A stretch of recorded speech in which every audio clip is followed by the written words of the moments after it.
शख्सियत प्रोग्राम के जरिए हम पवन कुमार बंसल जी के व्यक्तित्व के उन पहलुओं को उजागर करेंगे जिससे आम जनता वाकिफ नहीं है। तो आइए आज हम मुलाकात करते हैं अपने लोकप्रिय नेता पवन कुमार बंसल जी से। आज जबकि देश की राजनीति में आपराधिक पृष्ठभूमि वाले बाहुबली नेताओं का बोलबाला है, वहां पवन कुमार बंसल जैसे नेता लोकतांत्रिक प्रणाली में हमारी आस्था को बनाए रखने का काम करते हैं। शांत स्वभाव, बुद्धिजीवी और स्वच्छ छवि वाले पवन कुमार बंसल न केवल अपने लोकसभा क्षेत्र में चहेते नेता हैं, बल्कि वित्त राज्य मंत्री के रूप में भी उन्होंने अपनी एक अलग पहचान कायम की है। पंजाब के छोटे से कस्बे तपा मंडी से चंडीगढ़ बसने वाले पवन बंसल ने पंजाब विश्वविद्यालय की छात्र राजनीति के साथ अपना सियासी कैरियर शुरू किया था। पवन बंसल के राजनीतिक सफर के दौरान उनके साथ कंधे से कंधा मिलाकर चलने वाली उनकी धर्मपत्नी मधु बंसल का योगदान भी उनके जीवन में बेहद अहम है। आइए देखते हैं क्या कहना है अपने पति के बारे में मधु बंसल का। He is not a politician. दूसरे जो पॉलिटिशियन होते हैं वो रात को रिलेटेड मीटिंग्स जो कहीं और बैठे हैं या मीटिंग्स में बैठे हैं, जब इनका काम पूरा होता है ये सीधा घर आते हैं, ना कि कहीं और जाते हैं। पवन जी, आपका बहुत स्वागत है हमारे इस कार्यक्रम में। बहुत धन्यवाद। और सबसे पहले मैं ये जानना चाहूँगा कि आपकी सियासत में जो आपकी निष्ठा और जो आपका प्रेम, जो समर्पण है, वो किस तरह से शुरू हुआ? क्या आपके परिवार के किसी सदस्य के जरिए या आपके अंदर खुद एक रुचि थी? मेरा ख्याल है ये स्वाभाविक था कि मैं राजनीति में आया। बचपन से ही एक अपने ढंग से इसमें शौक़ रहा है। पिताजी छोटी जगह थी लेकिन वहाँ बहुत लंबे अरसे से म्यूनिसिपल कमेटी के वहाँ प्रेसिडेंट रहे। लोगों का आना जाना रहता था। बेशक म्यूनिसिपल कमेटी से आगे नहीं बढ़े थे लेकिन तल्लुकात उनके ऊंचे से ऊंचे थे। सभी जगह स्टेट में, पंजाब में लोगों से तल्लुकात थे। चीफ मिनिस्टर्स को वहाँ हर वक्त आते देखता था। और याद है कि 52 के इलेक्शन, जब 4-4.5 वर्ष का ही था शायद, उस वक़्त जो इलेक्शंस थे उसमें भी मतलब झंडा उठा के, वैसे जो बच्चे गलियों में नारे लगाते रहते हैं उनमें कांग्रेस का झंडा हाथ में होके नारे लगाए थे। ऐसे उस वक़्त से इंटरेस्ट था। स्कूल के दिनों में अखबार पढ़ते थे लेकिन वहाँ कोई एक्टिविटी नहीं होती थी। कॉलेज में आते ही राजनीति में शौक़ हो गया। यूनिवर्सिटी से पहले गवर्नमेंट कॉलेज में भी जो इलेक्शन होते थे हमारे स्टूडेंट काउंसिल के, वो लड़ता रहा, जीतता रहा। बाद में यूनिवर्सिटी के बाद हाई कोर्ट के, बार के इलेक्शंस और फिर जिनको राजनीति कहते हैं उसमें पहुँच गए। 1984 में जबकि आतंकवाद अपनी पीक पर था, जब हम कह सकते हैं कि आतंकवाद के बहुत ही काले दिन थे, उन दिनों में भारत के उस समय के प्रधानमंत्री राजीव गांधी जी ने आपको एक उम्मीदवार बनाया था राज्यसभा के लिए। आपको कैसा लगा था जब आपको उम्मीदवार के रूप में चुना गया था? सही तो ये है कि उस वक़्त दिमाग में नहीं था कि राजनीति यहाँ तक ये चीज़ भी मिलनी है। एक शौक़ था। यूथ कांग्रेस का प्रेसिडेंट था रहा पंजाब का, उससे पहले चंडीगढ़ का काम करते थे। उससे पहले सही महीने में यूनिवर्सिटी में, पंजाब यूनिवर्सिटी यूथ सर्विस के ज़रिए एक जो रुचि थी वो सोशल सर्विस में थी। उसका शक्ल अगला पॉलिटिक्स हो जाता है। ऐसे काम पे लगे रहे लेकिन एकदम जब उन्होंने बुलाया, शायद उन दिनों में जो पद यात्राएँ वगैरह की थी, जो काम किया था और साथियों के साथ सभी के मिलके, उसके कारण उनकी नज़र में आए और उन्होंने इस बात का चयन किया मेरा कि राज्यसभा में ले गए। तो एक्चुअल तौर पर उसकी बहुत खुशी हुई अपने आप को, लेकिन उस वक़्त तो सही मैंने में सोचा नहीं था कि राज्यसभा में जाना है। एक आम आदमी का जो रिएक्शन होता है राजनीति के नाम पर, वो कहता है एक दलदल है, हम इसमें उतरना नहीं चाहते। लेकिन आपने किस तरह से कमल के फूल की तरह इस दलदल में रहकर, कीचड़ में रहकर अपनी छवि को बहुत स्वच्छ रखा है। नहीं, मैं इसको दलदल नहीं समझता और ना ही लोगों को समझना चाहिए। जो हमारा एक सिस्टम है, जो प्रणाली है, जो लोकतंत्र है, उसमें पॉलिटिक्स के बिना लोकतंत्र नहीं होता। तो पॉलिटिक्स को अच्छा बनाने का सभी का काम होना चाहिए और सभी लोगों को आना चाहिए इसमें। क्यों नहीं यूनिवर्सिटीज़ के प्रोफेसर या और लोग इसमें आते? क्यों हम ये कह के ये दलदल है, क्यों छोड़ दें कि सिर्फ दलदल वाले लोग इसमें हों?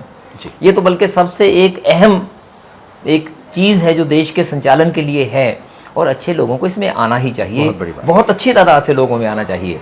ये हम ये कह के ये पॉलिटिक्स, वो तो पुरानी बात है। उस वक्त भी से कहते हैं that is the last resort of us council. बहुत पहले इंग्लैंड के संपर्क में कहा था, ना कि हिंदुस्तान के संपर्क में। तो ये नहीं कि हमारा कोई यहाँ खराब है, हमें वो अपनी वो जो एक सेल्फ क्रिटिसिज्म पे नहीं इस पे रहना चाहिए। इसको सुधारते रहना चाहिए, इसको अच्छा बनाने की ज़रूरत है, इसमें कोई दो राय नहीं। चंडीगढ़ के लोगों से जो आपका एक प्रगाढ़ रिश्ता बना, जो आपका एक प्रेम यहाँ पर के लोगों के प्रति पैदा हुआ, उसका क्या कारण था? क्योंकि आपकी जो पृष्ठभूमि है वो चंडीगढ़ की नहीं है, आप पंजाब के रहने वाले हैं। किस तरह से चंडीगढ़ के लोगों से आपका रिश्ता कायम हुआ? कर्म भूमि तो सही मायने में चंडीगढ़ ही बनी जी। बचपन में ही यहाँ आगे पढ़ने के लिए कॉलेज में आए, कॉलेज में लगे रहे, वहाँ दोस्तों ने सपोर्ट किया, वहाँ इलेक्शन अच्छे ढंग से जीते, यूनिवर्सिटी में इलेक्शन जीतते रहे, हाई कोर्ट में जीतते रहे, तो अपनी जगह तो सही मायने में चंडीगढ़ ही बनी। जी। आज 43 साल हो गए अपनी 59 ईयर्स में से कि चंडीगढ़ में गुजारे हैं। जी। तो चंडीगढ़ ही अपनी जगह है, यहीं सब कुछ चंडीगढ़ में ही पाया है, चंडीगढ़ ने सब कुछ दिया है। जी। और मैं इसके लिए खुद नहीं कुछ बल्कि क्लेम कर सकता, लोगों का प्रेम, लोगों का स्नेह मिला है, उन्होंने ये मौका दिया है और इतना बड़ा एक गौरव मान दिया है कि चंडीगढ़ जैसे शहर की नुमाइंदगी लोग पार्लियामेंट में कर सकें। जी। ये अपने आप में एक बहुत बड़ी बात है। जी। तो ये तो यहाँ की चंडीगढ़ के लोगों की देन है, मैं इसमें तो यही कह सकता हूँ। जी। अपनी तरफ से हमेशा प्रयास रहा है कि जो एक विश्वास उन्होंने मेरे में प्रकट किया है मैं उस तक पूरा उतर पाऊँ। बहुत बड़ी बात है। हम देखते हैं कि जब आप बातचीत करते हैं मंच पर, आप जब अपने विचारों को प्रकट करते हैं हिंदी में, पंजाबी में, इंग्लिश में, आप बहुत ही कंफर्टेबल महसूस करते हैं। तो आपकी प्रारंभिक शिक्षा कहाँ से हुई? उस स्कूल को मैं क्रेडिट देना चाहूँगा। पहले 4 क्लासें तो मैंने तपा मंडी में जी। सोखानंद आर्या हाई स्कूल है बिल्कुल वहाँ की, जी। 2 पैसे फीस होती थी वहाँ के उस स्कूल में बैठा, जी। नीचे फर्श पे बैठते थे। तो शुरुआत तो उससे हुई, लेकिन एकदम उससे जिसको कहते हैं कि यू टर्न बिल्कुल पूरा जीवन में वो उसके बाद आया। जी। कि वहाँ के बाद उन दिनों में पब्लिक स्कूल में कोई नहीं, बहुत कम लोग जाते थे, उसके बाद पब्लिक स्कूल में भेजा, जी। यदविंद्रा पब्लिक स्कूल। सही मैंने में जो मैं कहता हूँ कि मेरी इनग्रेन जो मेरे में जो कुछ हुआ है जी। वो YPS से, पटियाला से हुआ है। जी। 2 पैसे से एकदम 200 रुपए के स्कूल वाले में भेजा। जी। ये मैं इसका सबसे बड़ी वही कहता हूँ कि माँ बाप की जो, पेरेंट्स की जो एक देन होती है वो सबसे बड़ी है मेरे लिए, कि मुझे एक स्कूल में वहाँ से निकाल के वहाँ भेजा, जिसके साथ अपना एक विजन, अपनी एक सोचने की तौर तरीका वो सब बदला। जी।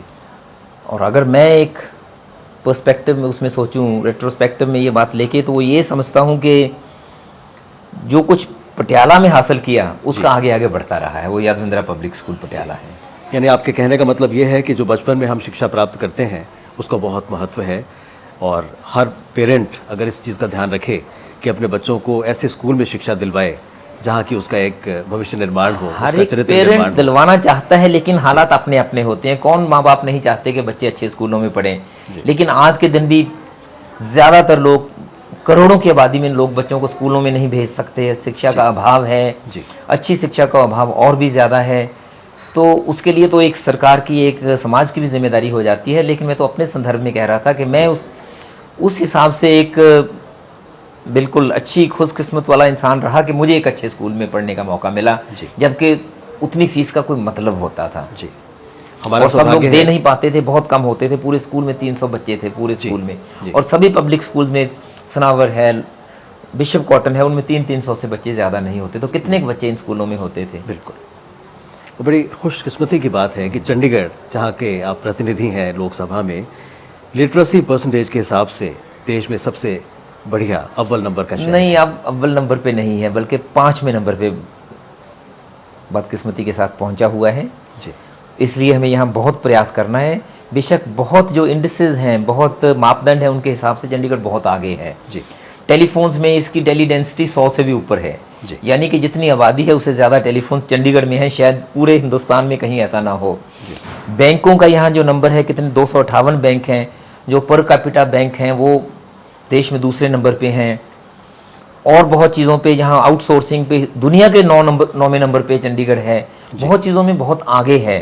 लेकिन किसी भी वजह के कारण भी अभी शिक्षा में थोड़ा, लिटरेसी में जो साक्षरता है उसमें थोड़ा पीछे हो गए हैं। कारण शायद ये है कि यहाँ काफ़ी लोग, माइग्रेशन हुई है, काफ़ी लोग आए हैं और वो पढ़े लिखे नहीं, लेकिन उसमें गिना जाता है। तो हमें लेकिन इसके लिए प्रयास करने की ज़रूरत है कि इसमें भी हम एक नंबर में ही रहें। जी। एक राजनेता होने के साथ साथ आप एक सफल वकील भी हैं।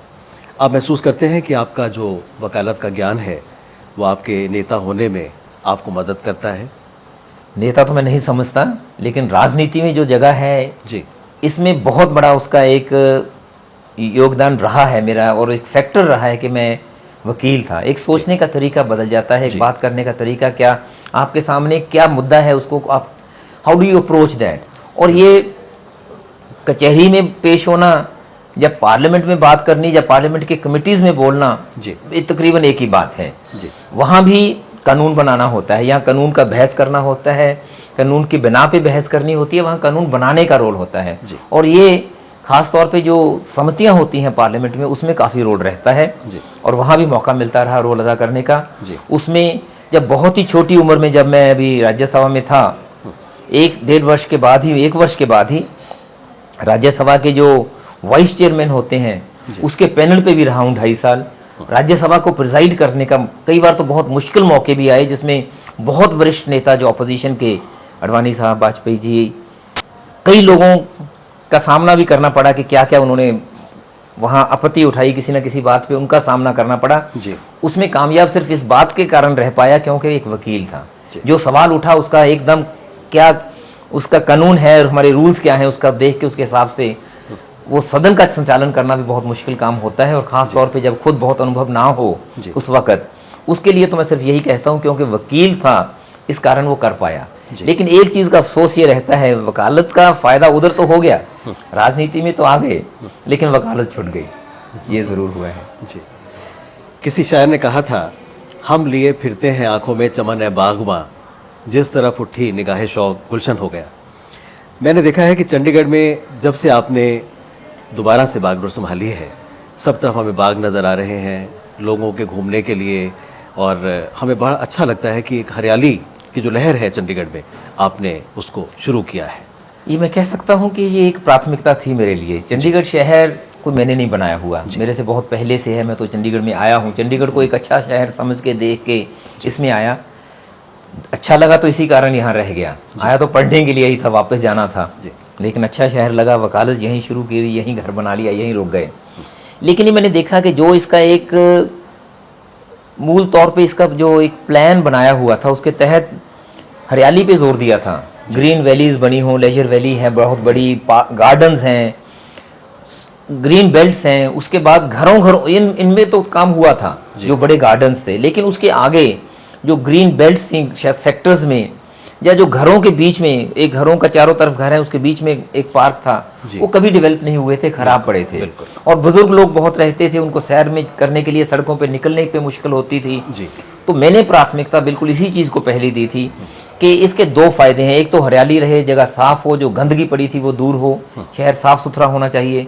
सिटी द ब्यूटीफुल अगर हम कहते हैं, सिर्फ सुंदर नहीं, स्वच्छ और साफ भी होना जरूरी है, और उसके लिए काम था। दूसरा कि लोगों में एक भावना, कल्चर ही ये पैदा हो फिटनेस का, कि वो फिजिकल एक्सरसाइज करें, बाहर निकलें। इसके हिसाब से कई 100 पार्क यहाँ मैंने पिछली टर्म में अपने एमपी फंड से डेवलप करवा पाया, और उसको मैं समझता हूँ कि एक अच्छे चीज़ पे वो पैसा लग पाया, जिसमें आज सुबह आप किसी भी सेक्टर में कहीं निकल जाइए, सभी जो बड़े वहाँ के ग्रीन बेल्ट्स हैं उनमें, या छोटे छोटे पार्क हैं, देखने को अच्छे लगते हैं, और लोग वहाँ सैर के लिए सुबह शाम निकलते हैं। बिल्कुल बिल्कुल। चंडीगढ़ का एक ब्यूरोक्रेटिक सेटअप है, और हम देखते हैं कि यहाँ पर यूटी केडर के, हरियाणा केडर के, पंजाब केडर के प्रशासनिक अधिकारी हैं। इन तीनों का समन्वय क्या आप समझते हैं कि ठीक है आपस में, और क्या वो अगर समन्वय ठीक है तो उसका क्या अच्छा प्रभाव है, और अगर समन्वय ठीक नहीं है तो क्या उसका कुछ कुप्रभाव भी है? आपने मेरा ख्याल जवाब भी उसका सब चीज़ जो इसका निचोड़ है वो अपने सवाल में ही दे दिया। जी। जो यूनियन टेरिटरीज हैं देश में, जहाँ असेंबली नहीं, वहाँ लगभग ऐसी ही हालत है। जी।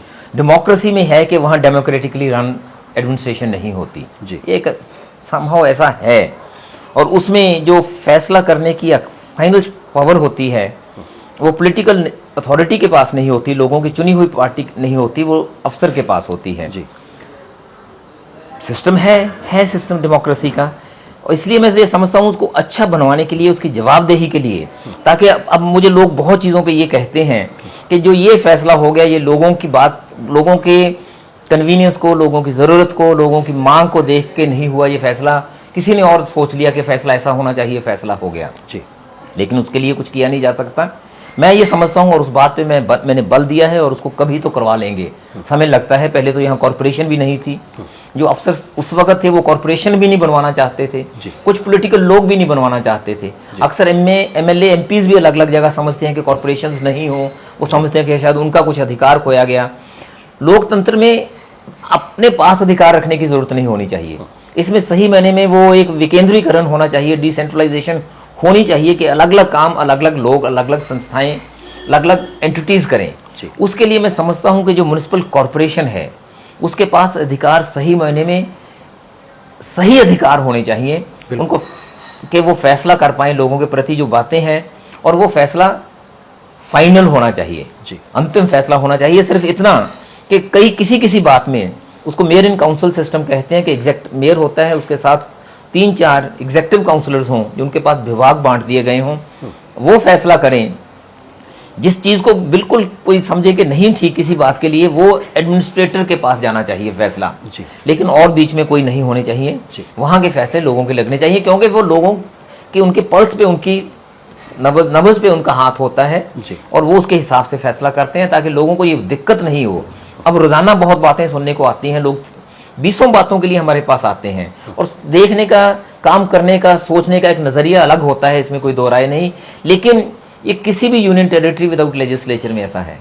ल कॉर्बुज़िए जो फ्रेंच आर्किटेक्ट थे, जब उन्होंने चंडीगढ़ की परिकल्पना की थी, इसकी रूपरेखा बनाई थी, तब शायद उनके जहन में ऐसा नहीं होगा कि यहाँ पर क्या ट्रैफिक कंजेशन हो सकता है, कितनी गाड़ियाँ हो सकती हैं। अब स्थिति बिल्कुल उसके विपरीत है। जनसंख्या भी यहाँ पर की बहुत बढ़ चुकी है, और हम हैं कि सड़कों पर भी गाड़ियाँ लोग पार्क करते हैं, और विशेष तौर पर मरला हाउसेज में तो बहुत बुरी स्थिति है। इससे निपटने के लिए हमारा जो तंत्र है यहाँ का, उसने क्या कुछ फैसला किया है? आपके सुझाव उसमें कुछ उनको मिले हैं? एक मैं इसमें विश्वास करता हूँ कि कंटिन्यूटी विद चेंज, ये एक इस पर रवैया रहना चाहिए। जो उस वक़्त उन्होंने इसकी परिकल्पना की, जैसा शहर बनाया, उसका बुनियादी तौर पे तो उसको मैं समझता हूँ वैसा रखना चाहिए। लेकिन साथ साथ ये किसी के बस की बात नहीं कि आबादी बहुत बढ़ गई, लोग बाहर से बहुत आए, 5 लाख का शहर इसको सोचा बनाना पूरा, आज तक ही 11 लाख 10 लाख से ऊपर हो चुका है, और बढ़ेगा। कुछ चीज़ों का मैंने कहा था, कारों का उसमें रह गया। कारें भी इतनी हैं यहाँ, पर कैपिटा कार की पॉपुलेशन, जिसको पॉपुलेशन के हिसाब से पर कैपिटा कार्स का जो यहाँ है शहर में, वो सबसे ज़्यादा है शहर हमारे देश में। यहाँ शायद एक परिवार के पीछे 2-2 कारें तो हैं। कई घरों में तो 4-4 5-5 होंगी। गरीब लोग हैं, उनके पास, बेचारों के पास नहीं, लेकिन पर कैपिटा कहते हैं तो कारें शायद 6 लाख आज के दिन यहाँ व्हीकल्स होंगे। उनके लिए जो जितनी सड़कें हैं वो काफ़ी नहीं है इस वक्त। उनको वाइडन कर रहे हैं, चौड़ी कर रहे हैं, वो एक कॉर्पोरेशन ने काम लिया है, प्रशासन ने काम लिया है। सड़कें अच्छी बनी हैं, ज़रूरत के मुताबिक सड़कों को वाइडन किया जा रहा है, वो एक अच्छी बात है। लेकिन उससे भी समस्या का समाधान नहीं। जो रेजिडेंशियल एरियाज़ हैं उनमें काफ़ी हैं। मैं समझता हूँ उनके लिए भी ज़रूरी है। अभी एडवाइज़र ने फैसला कुछ दिन पहले ही किया कि जो बिल्कुल घरों के अंदर की सड़कें हैं V6, उनको भी चौड़ा करने की ज़रूरत है। लेकिन इतने में भी समाधान नहीं होगा, मैं समझता हूँ। फिर गाड़ियाँ इतनी हैं, तो एक सामाजिक पार्किंग के भी वो बनाने चाहिए। जैसे एक सेक्टर में है, बेशक उनको अंडरग्राउंड बनाएं, कैसे भी बनाएं, घरों के आगे गाड़ियां खड़े करना सही नहीं है। एक 10 मरले का, जिसने जैसे आपने जिक्र किया, 10 मरले का मकान या 8 मरले का मकान ले लीजिए, उसमें 3 परिवार रहते हैं। सबसे मुश्किल जीवन में काम एक मकान बनाना होता है। सब लोग किराए पे, एक मंजिल पे कोई है, दूसरे मंजिल पे कोई है, ग्राउंड पे कोई है, तीनों के पास कारें हैं। एक कार लेना आसान है, घर बनाना मुश्किल है। गाड़ियां इतनी उसके सामने हो जाती हैं। मैंने थोड़ी सी एक कोशिश की कि पार्कों के साथ और सड़क के बीच में जो जगह थी उनको पक्का कहीं कहीं करवा लें, गाड़ियां वहां खड़ी हो जाएं, लेकिन वो तो एक टेम्पररी सी बात है। इसका कोई एक पक्का, इसका एक जो समाधान है वो यही हो सकता है कि पार्किंग, कॉमन पार्किंग कहीं जगह बने, वहाँ लोग गाड़ियाँ खड़ी करें, वहाँ चौकीदार हो, वहाँ से आदमी निकल के अपने घर के आगे अपने घर में चला जाए। कुछ ऐसा सिस्टम शायद सोचना पड़ेगा हमें। आप 1.25 साल से वित्त मंत्रालय में हैं, वहाँ आपका क्या अनुभव है और आपके आने वाले दिनों में क्या आपकी नीतियाँ होगी? मैं सबसे पहले तो ये कबूल करूँ कि जो मंत्रालय मिला मेरा विषय नहीं है सही मायने में। मैं तो जैसे एक आम सामान्य तौर पे एक पॉलिटिशियन या पब्लिक लाइफ का वो आदमी था, वकील था, लेकिन एक बहुत अहम विभाग मिला वित्त का। लेकिन वही जो वकील वाली बात आपने पहले कही थी, वो वकील होने का ही फायदा वहाँ मिला। सब कानून के साथ वहाँ चलता है। कानून पढ़ना शुरू किया, सब चीज़ों का, बैंकिंग रेगुलेशन एक्ट, इंश्योरेंस के जितने कानून हैं, बैंकिंग के जितने कानून हैं, कैपिटल मार्केट्स के, कंपनीज एक्ट को, उन सब चीज़ों के साथ मैं समझता हूँ कि वहाँ I am at home with my work. लेकिन वहाँ जो अनुभव का कहें वो लंबी बात है, बहुत चीज़ों को है, थोड़ा थोड़ा रोल अदा करने का मौका कई चीज़ों में मिला है। जी। वित्त मंत्रालय के पास सभी जगह से पहुंचता है, जो कई चीज़ों पे मतलब कह नहीं सकता, उन पे मौका मिलता है टिप्पणी करने का, साथ उसका एक अंग बनने का जो सरकार के फैसले होते हैं। जी। लेकिन उसको कार्यान्वयन करने के लिए मैं एक चीज़ समझता हूँ, जो डॉक्टर मनमोहन सिंह जी ने, हमारे प्रधानमंत्री ने बल दिया, श्रीमती सोनिया गांधी ने उस पर जोर दिया, वो है वित्तीय समावेश। कि हमारी बेशक तरक्की बहुत हो गई है, ग्रोथ रेट बहुत हो गया है, दुनिया की नज़रें हिंदुस्तान पे लगी हैं, लेकिन गरीबी अभी बहुत है। बिल्कुल। गांव में अभी भी 10% लोग ऐसे हैं जो 9 रुपये रोजाना पे रहते हैं। शहरों में 30% लोग हैं जो 20 रुपये पे ही रहते हैं रोजाना पे। उनके लिए क्या किया जाए? तो उसमें एक वित्तीय समावेश का, फाइनेंशियल इंक्लूजन का कहा है। उनका मानना है कि अगर फाइनेंशियल एक्सक्लूजन ने ही सोशल एक्सक्लूजन किया है, सामाजिक से अगर वो बाहर रहे हैं, उनको इंटीग्रेट नहीं हुए, क्योंकि उनके पास ये साधन नहीं थे। इसलिए एक बहुत बड़ा काम बैंकों के जरिए ये शुरू हुआ है कि सभी लोगों के गांव में, खास तौर पे पहले शहरों में भी साथ एकदम हो जाएगा, शहरों में तो तकरीबन हैं भी, एक एक इंसान, एक एक परिवार में एक एक अकाउंट बैंक का जरूर खोले। बैंक वालों ने सर्वे करके वो अकाउंट खोलने शुरू किए हैं। मैं उसको थोड़ी रफ्तार देने में कुछ कामयाब हो पाया हूँ। जिस हिसाब से प्लान था उसको अच्छी रफ्तार दे पाया हूँ।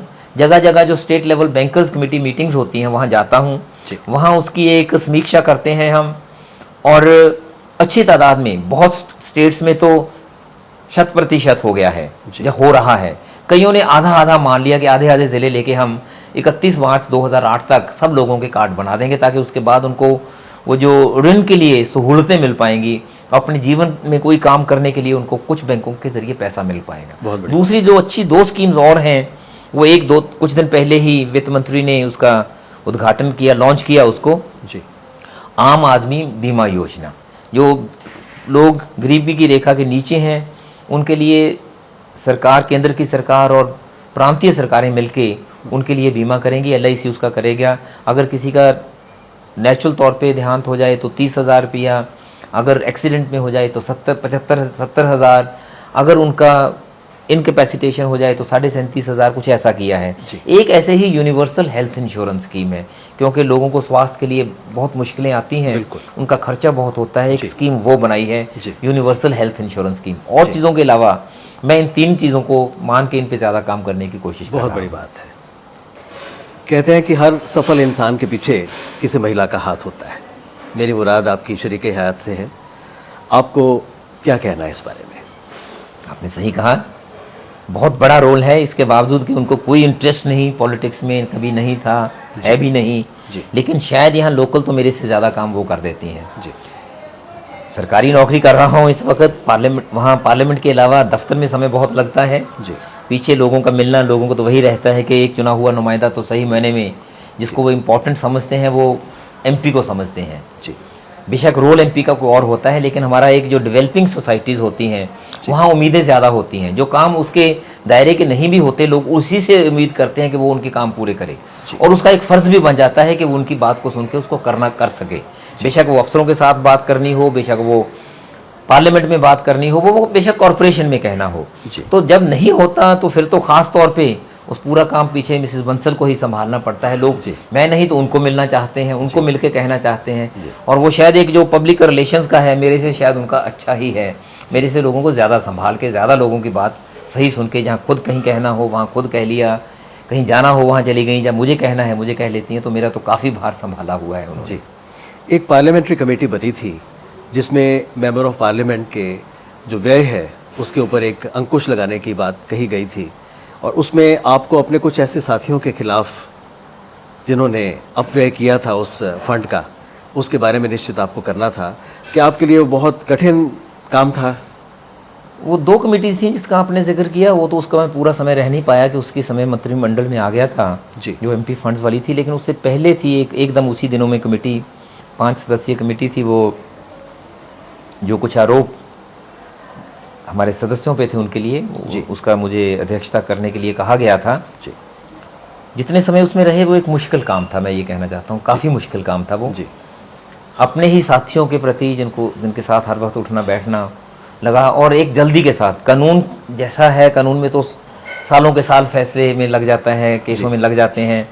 वहाँ उनकी बात जो वो जो स्टिंग ऑपरेशन था उसके ज़रिए जो चीज़ आई थी, जी। उनको सुन के, जिन्होंने वो स्टिंग ऑपरेशन किया था, वो उनको सुन के, खुद कमेटी ने उनको सुन के, वो रिपोर्ट देख के जो टेलीविज़न पे जो आया था, जी। मेंबर्स से उनका जवाब लेके, जब उनसे सीधी बात करके, आगे एविडेंस वगैरह के लिए नहीं, जी। इतनी बात के बाद वो फैसला देना पड़ा था, जिसमें हमारी सिफारिश यही थी कि उनकी निष्कासित कर देना चाहिए उनको हाउस से।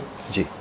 जैसे मैंने कहा कि बहुत मुश्किल फैसला था, बल्कि अगर मेरे से आप पूछें कि जीवन में सबसे मुश्किल मौका आपके लिए क्या था, वो मुश्किल मौका वो था बिल्कुल, बिल्कुल। कि अपने सदस्यों के, उनसे मैं कोई बहुत ज़्यादा नहीं, वो अपनी अपनी जगह पे उनकी सभी बात है, जी। लोगों ने उनको चुन के भेजा हुआ था, लेकिन एक मौका, एक प्रश्न, एक सवाल ऐसा उठा था पार्लियामेंट के सामने, शायद बहुत लोगों को उसको सहना पड़ता है कि जिस बात का आपने शुरू में किया था कि लोगों की एक राय क्या है पॉलिटिक्स के प्रति, जी। शायद उसके लिए भी कईयों को कुछ सहना पड़ जाता है, ऐसा ही मान लीजिए कोई ऐसी बात थी।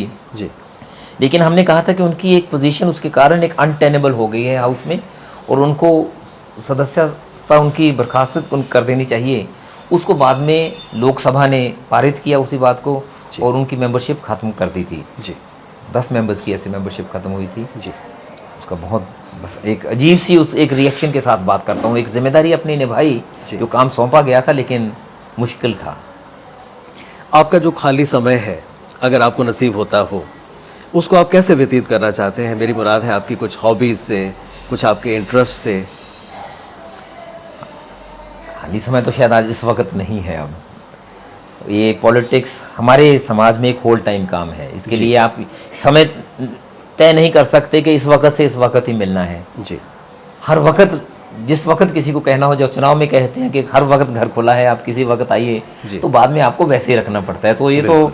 अब खाली समय तो रहा नहीं, लेकिन एक विकारियस सा प्लेजर मिल जाता है एक और ढंग से। जब कॉलेज में थे, स्कूल में थे, तो ड्रामा करते थे स्टेज पे, थिएटर। जी। अब ड्रामा ये करना शुरू कर दिया जो अब करे जा रहा हूँ बैठा जी। आपके पास। तो बस, और शायद कभी कभी मौका मिले किसी जगह कोई प्ले देखने का, कहीं देखना चाहूँगा, जी। उसके अलावा शायद कुछ नहीं। वैसे इंटरेस्ट अगर कहें वो ये है कि थोड़ा बहुत पढ़ना एक ज़रूरी चीज़ होती है, जी। उससे एक आपका नॉलेज, आपका एक होराइजन बढ़ता है। बिल्कुल। ज़रूरी होता है कुछ ना कुछ पढ़ना, जितना किताब जो आदमी को आपको सिखा सकती है, एक एक पन्ने पे एक एक आपको उसका अपना ही एक मिलता है, जी। दुनिया के लिए एक नई खिड़की खुलती है। जी। थोड़ी बहुत पढ़ने की कभी कभी कोशिश करता हूँ, बहुत ज़्यादा नहीं, लेकिन हॉबीज़ सही मायने में तो अब कोई हॉबी नहीं रही। जी। जैसे महात्मा गांधी ने एक राम राज्य का स्वप्न देखा था, आप जिस तरह से प्रतिबद्ध हैं और जिस तरह से कटिबद्ध हैं कि चंडीगढ़ की प्रगति में आपने अपना सक्रिय योगदान देना है, आप कैसे चंडीगढ़ की परिकल्पना करते हैं?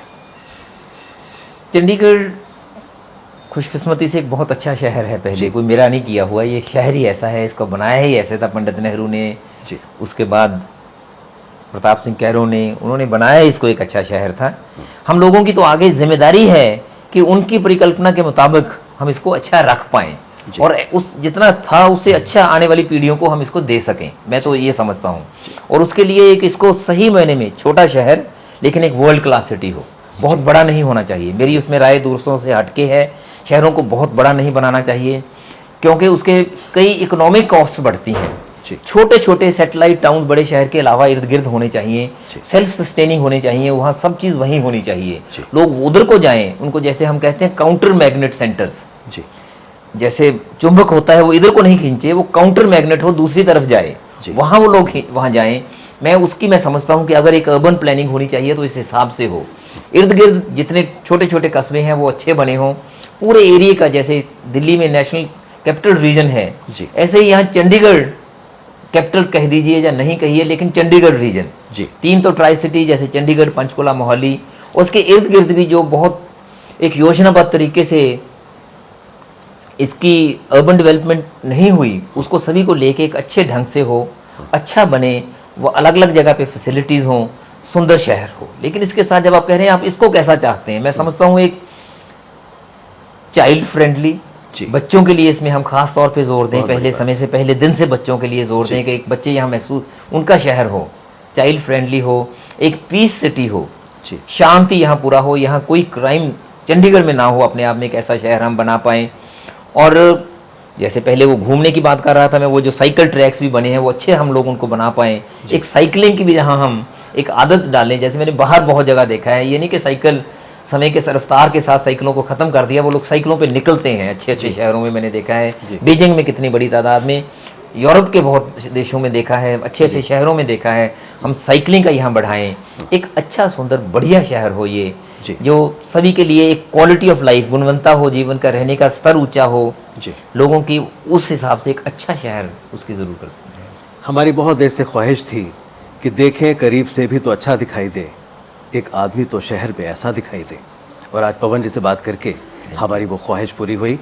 बहुत बहुत धन्यवाद पवन जी, आपने हमें अपना बहुमूल्य समय दिया। बहुत धन्यवाद।